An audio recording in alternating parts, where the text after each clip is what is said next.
Hello, everyone. My name is Christian. Welcome back to my hobby blog. I'm excited today because I finished a pretty fun novel. This is a book that I've seen a lot of hype around, and it's something that I am happy I finally read. And I'm talking about Nicholas Eames's Kings of the Wyld, which it was pitched to me as if it was going to be like a heavy metal like fantasy story because you have the heavy metal font here, the red font, I mean, and you have a lot of like before I read the book, I heard a lot that there were like tons of references to like many different heavy metal and rock bands and songs and stuff like that.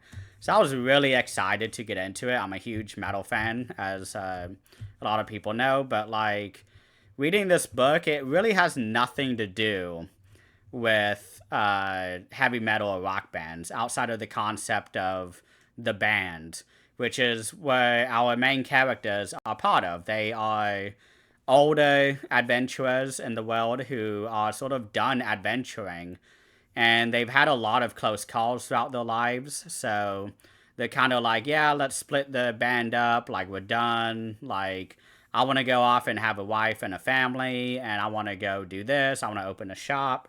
And so we have a lot of really fun characters in this book. And I will say that this is a book that, if you're a fan of Baldur's Gate 3, you're going to love this book because there's so many lovely like fantasy D&D scenarios in this book. Like a lot of really fun, humorous situations that our characters find themselves in because our main character, he's older. He's trying to find his daughter, who is now an adventurer herself, and she finds herself stuck in a siege. And so he has to go and gather up all his band members again and go rescue her, or just at least help the fight, because there's a very large horde surrounding the city of just monsters and many different type of fantasy sort of archetypes and stuff like that. You got necromancers, you have skeleton armies, you have a lot of beasts that are sort of mindless and used for grunt works. You have dragons, you have a main villain who, I'll be honest, is in that the villain was very underwhelming for me because we get the classic fantasy villain introduction of this character. And I was really looking forward to seeing more about him. And by the end of the book, for most of the book, we don't really get any information on this villain. And it's towards the end of the book that we finally get this information. And I feel like as a reader, I just was not invested in the villain at all. I understood where he was coming from. I understood like sort of the stakes and everything related to that. But this character, he's just he's underexplored for most of the book, I feel like. And we finally do get like a reveal, I guess, about his motivations and his goals and all that, and sort of the truth behind his backstory. And I feel like it came way too late. But outside of that, I really enjoyed this book. This is a book that I feel like is a lot more popcorn focused. And that if you're looking for like heavier prose like Gene Wolfe or Steven Erikson, you're not going to get it. This is more like Cradle, or sort of like a less gritty Joe Abercrombie is sort of what I was thinking while reading this book.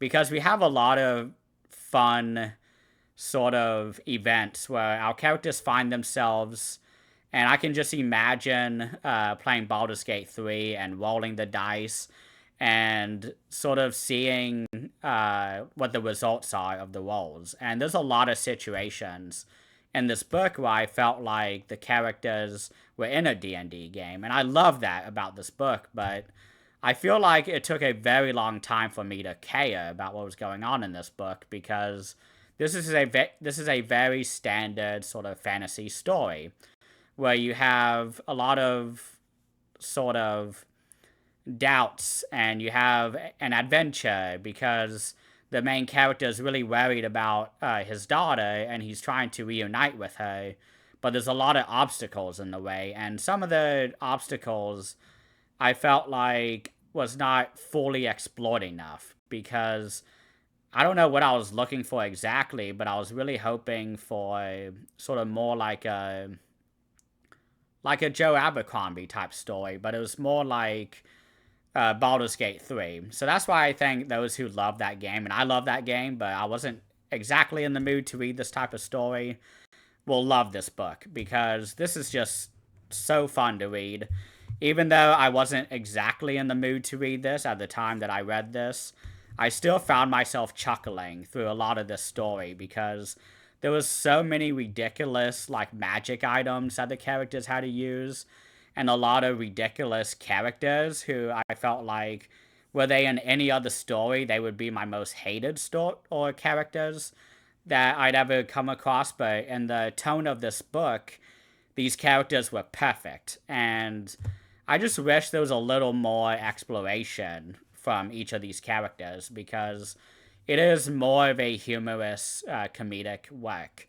So a lot of times where I felt like this would be a great character moment, I felt like it got undercut by a joke. And it's not as horrendous and annoying as like the MCU, where every single time something serious happens, they have to throw in a one liner. It's not like that, but it's more like a big emotional moment would be happening, and I would be caught up in it. I'd be invested, and then it'd be like, oh, never mind. This was actually, you know, it went this way, and everything's fine. And I was like, okay, like, all right. And that's why I felt like there was a lot of like D&D sort of vibes in this book because there was a lot of times where I felt like there should have been more consequences and that like if this was a D&D game that the DM was sort of really stretching the sort of bounds in order to keep the characters from dying or having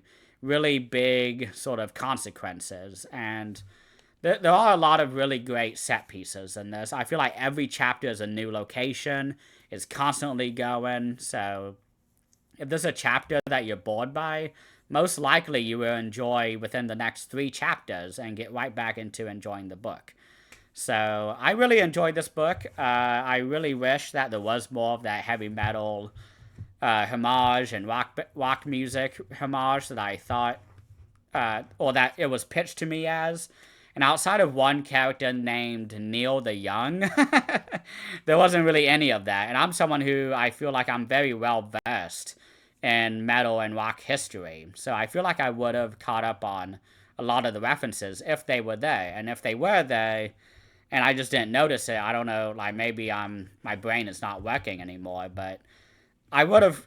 I really wanted the story to be more like Brutal Legend, that video game with Jack Black, Ozzy Osbourne, Lemmy Kilmister of Motorhead. Like I thought it was going to be more like that, and it wasn't. It was something different, but it's still really fun. I really enjoyed it. I think I'm going to give this book like an 8 out of 10. I really enjoyed it. It could have been better in a lot of places, but overall, I'm really happy with what the author did for the story and the characters. And also, I just love magic items. I'm someone who loves playing D&D, but specifically doing the DMing. I love being the dungeon master.